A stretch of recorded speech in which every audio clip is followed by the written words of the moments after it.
The intelligence report that reached the desks of senior officials at the National Security Council did not arrive through the normal daily briefing channels. It came through a separate, more restricted distribution system reserved for threat assessments of the highest sensitivity, the kind of material that requires a specific additional clearance beyond the standard top-secret compartmentalized access that senior officials already hold, the kind of material that, when it lands on a desk, causes the person reading it to set down whatever else they were doing and give it their complete and undivided attention. The subject of the report was a plot, assessed by multiple independent intelligence streams as credible and active, to assassinate the President of the United States. The architect of that plot, according to the assessment, was Mojtaba Kahmeni. The finding landed with a particular force given everything that had already happened. The crisis between the United States and Iran had already produced a ballistic missile strike on Tel Aviv, direct naval combat between American and Iranian forces in the Persian Gulf, a Navy SEAL operation that had eliminated Mojtaba as a succession figure, or so Washington had believed, and the sinking of an Iranian warship in the Indian Ocean by an American nuclear submarine. The idea that Mojtaba Kahmeni, operating from within the Iranian system and through the networks he had spent years cultivating, had been simultaneously running a parallel operation targeting the American president, was a revelation that reframed everything that had come before. It meant that what had appeared to be a series of escalatory responses by Iran to American and Israeli actions was also, at the same time, a deliberate campaign with a specific terminal objective: the physical elimination of the American head of state. The operational details that the intelligence assessment laid out were not speculative. They were specific in ways that distinguished this report from the generalized threat warnings that the Secret Service and the intelligence community process routinely. The plot was not a crude plan of the kind that Iranian-linked networks had attempted before. The 2011 plot to assassinate the Saudi ambassador in Washington, for instance, which had relied on a used car salesman with connections to the Quds Force and had been compromised almost immediately. This was different in its sophistication, its resourcing, and the seriousness of the operational planning that had gone into it. The individuals identified as the operational core of the plot were not amateurs with tenuous connections to Iranian intelligence. They were professionals, people with documented histories of successful covert operations, with established cover identities, with the kind of patient, disciplined tradecraft that takes years to develop, and that the IRGC's External Operations Directorate has invested heavily in building over decades. The method under consideration, according to the intelligence assessment, was not a direct attack of the kind that would require operatives to penetrate the concentric rings of Secret Service protection that surround an American president at all times. American protective security for the presidency is, by universal acknowledgement within the security community, the most sophisticated and comprehensive personal protection operation in the world. A direct assault was not how this was being planned. What the intelligence suggested was a more patient, more indirect approach, one that sought to exploit the inevitable moments of reduced protection density that occur not during public appearances, where security is at its most visible and most robust, but during the transitions, the movements, the moments between the formal structure of a presidential schedule, where the geometry of protection is most complex to maintain at its highest level. The specific intelligence that pointed toward these conclusions had been developed through a combination of signals collection, human intelligence from sources inside Iranian networks, and liaison intelligence shared by partner services, most notably Israeli intelligence, whose penetration of Iranian planning structures had been demonstrated repeatedly throughout the current crisis, and whose sharing of this particular material with American counterparts reflected both genuine alarm about what their collection had revealed and a calculated understanding of the political and strategic value of delivering such a warning at a moment when the American-Iranian confrontation was already at its most acute. The Israeli intelligence picture had begun developing weeks before the current crisis reached its peak. Analysts working Iranian targets had noticed patterns in communications traffic that were inconsistent with normal IRGC operational planning, and that suggested a separate, more tightly compartmentalized operation running in parallel with the main Iranian strategic response to American and Israeli actions. The signals were subtle.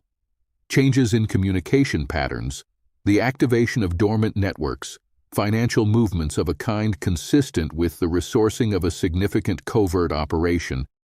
but they were consistent across multiple independent collection streams in a way that made a coincidental explanation implausible. When the human intelligence that Israeli services had developed inside relevant Iranian networks began to provide context for what the signals were suggesting, the picture that emerged was alarming enough that Israeli intelligence leadership made the decision to share it with American counterparts at the highest level, bypassing the normal liaison channels and going directly to the CIA director with material that was assessed as requiring immediate senior-level attention. The CIA's own collection had been running behind the Israeli picture, a fact that the agency's leadership was processing with a combination of professional embarrassment and urgent determination to close the gap. Once the Israeli material provided the framework, American collection assets were retasked to fill in the details, and what they found over the following days was consistent with and, in several respects, more detailed than what the Israelis had provided.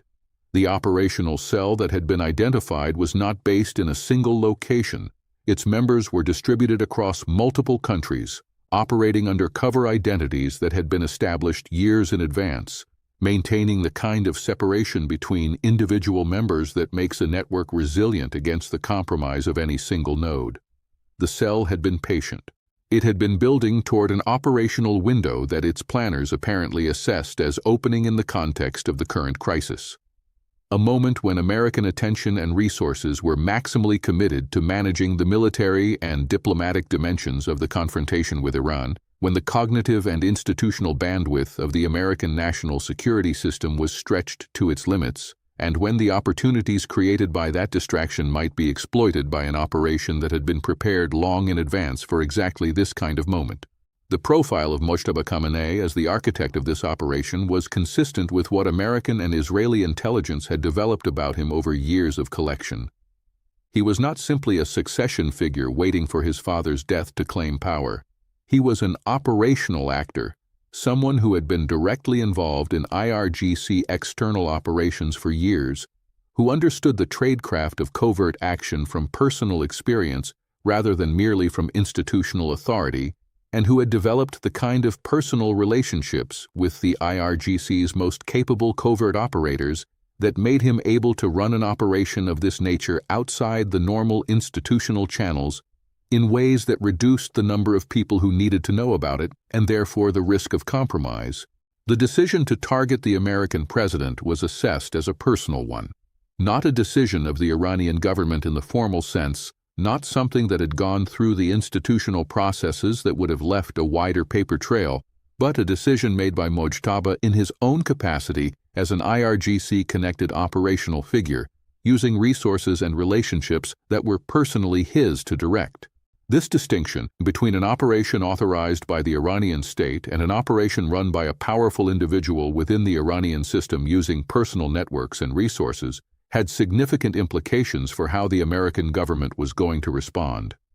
A state-authorized assassination plot against the American president would require a response calibrated to the Iranian government as a whole, with all the strategic complexity that entailed in the current crisis environment. An operation run by a specific individual, even one as powerful and well-connected as Mojtaba Kahmeni, created a different set of options that focused on disrupting the specific network rather than on escalating the confrontation with Iran at the state level. The administration was not yet certain which characterization was more accurate. The intelligence suggested a personal operation, but the resources being employed were IRGC resources, and the line between Mojtaba acting personally and Mojtaba acting as a de facto arm of the Iranian state was not one that could be drawn with the precision that the policy distinction required. The Secret Service had been brought into the picture immediately upon the intelligence reaching the NSC, and the protective posture around the president had been adjusted in ways that were visible to close observers, even if not publicly explained. Presidential movements that had been scheduled were modified or canceled. The geometry of protective details was altered. Access protocols for individuals in proximity to the president were tightened. These adjustments were made without public explanation and without the kind of announcement that would have signaled to Mojtaba's network that the operation had been compromised. The goal was to deny the operational cell the window it was looking for, while allowing American and partner intelligence services to continue developing the picture of the network, identifying its members, mapping its structure, understanding its specific plans, with a view to a more comprehensive disruption that went beyond merely protecting the president to actively dismantling the capability that had been assembled against him. The financial architecture supporting the plot had become one of the most productive lines of intelligence development in the entire counter-operation.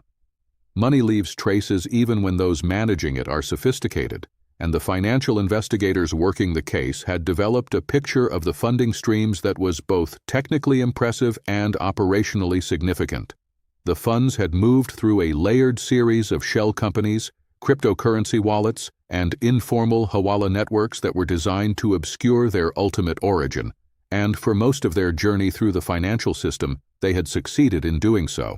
But at two specific points in the chain, the trail had intersected with financial entities that American and allied financial intelligence services had under sustained surveillance, not because of any prior knowledge of this specific operation, but because those entities had been flagged through earlier investigations into IRGC external financing as nodes worth monitoring continuously. The intersection of the plot's financial flows with those pre-existing surveillance targets had been the initial thread that American Collection had pulled, and pulling it had unraveled enough of the financial picture to confirm what Israeli human intelligence was simultaneously suggesting through a completely separate channel. Two independent streams, developed through entirely different collection methods, pointing to the same conclusion. It was the kind of convergent intelligence picture that analysts describe as among the most reliable indicators of genuine rather than fabricated threat activity. The network's communication security had been sophisticated, but not impenetrable. The operatives had used encrypted applications, rotated their devices regularly, and maintained strict discipline about what was discussed through electronic means versus what was reserved for in-person meetings. But the NSA's collection capabilities extend beyond the content of communications to the metadata patterns that even encrypted communications generate. The who, when, where, and how often of contact between individuals, analyzed through analytical frameworks that can reveal network structure even when the substance of communications remains inaccessible. That metadata analysis, combined with the financial intelligence and the human reporting from Israeli sources, had given American analysts a map of the network that was detailed enough to support operational planning for a comprehensive disruption. The counter-operation that was being planned drew on every relevant instrument of American intelligence and law enforcement. Coordinated through a task force structure that brought together the CIA, the FBI, the NSA, the Secret Service, and the relevant military intelligence components under a command arrangement that placed the entire effort under the direct authority of the National Security Advisor with oversight from the President himself. Partner services from Israel, the United Kingdom, and several other allied countries were integrated into the effort at the level of intelligence sharing, though operational decisions remained with the American side. The breadth of the coordination was itself a measure of how seriously the threat was being assessed, not as a contingency to be managed through routine counterterrorism procedures, but as an active, imminent danger that required the full mobilization of American national security resources at a moment when those resources were already stretched by the broader crisis. The operational cell members who had been identified were being tracked continuously. Their movements, their communications, their financial transactions, their contacts, all of it was being monitored with a completeness that the cell's members had no way of knowing about and no reason to suspect, because the compromise had not come from any source that their own operational security procedures would have protected against. The intelligence that had exposed them had come from inside the Iranian planning structure at a level above their own operational awareness.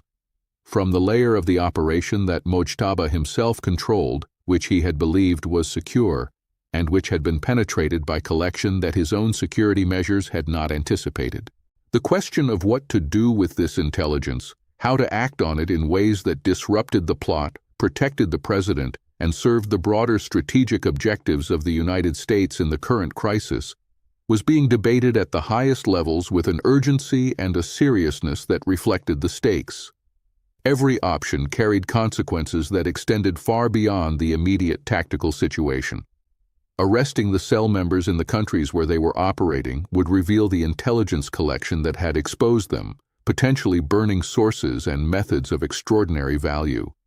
A kinetic operation against Mojtaba himself, which the intelligence about his role in the assassination plot had now given American planners a new and legally distinct basis for considering, carried the escalatory risks that had attended every previous decision point in the crisis. Allowing the operation to proceed while continuing to monitor it, in the hope of developing more complete intelligence about the network's full scope,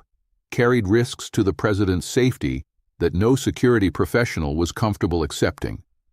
The psychological dimension of what Mojtaba was attempting was not lost on the analysts and senior officials who had been living inside this intelligence picture for days. This was not merely a tactical operation designed to eliminate a political adversary, however consequential. It was a strategic gambit built on a theory of how American power actually functions, a theory that held that American resolve, American willingness to sustain a military confrontation with Iran, was not an institutional constant, but a personal variable, dependent on the specific individual occupying the presidency. Remove that individual, the theory went, and the American response to Iranian actions would be dramatically different, more hesitant, more internally divided, more susceptible to the kind of diplomatic pressure that a new administration navigating a sudden transition would face from allies urging restraint and from a domestic political environment shocked by the assassination of a sitting president. It was, in its cold strategic logic, not an irrational theory. It was simply one that the United States was now fully committed to ensuring was never tested against reality. The decision, when it was made, reflected the judgment that the plot had been sufficiently compromised and the president's protection sufficiently adjusted that the risk of continued monitoring was acceptable for a defined and limited period, after which a comprehensive disruption operation would be executed simultaneously against all identified elements of the network. That judgment was made by human beings under extraordinary pressure, with incomplete information, in an environment where every choice carried consequences that would unfold in ways impossible to fully predict. It was, in other words, exactly the kind of decision that the entire arc of the current crisis had been producing,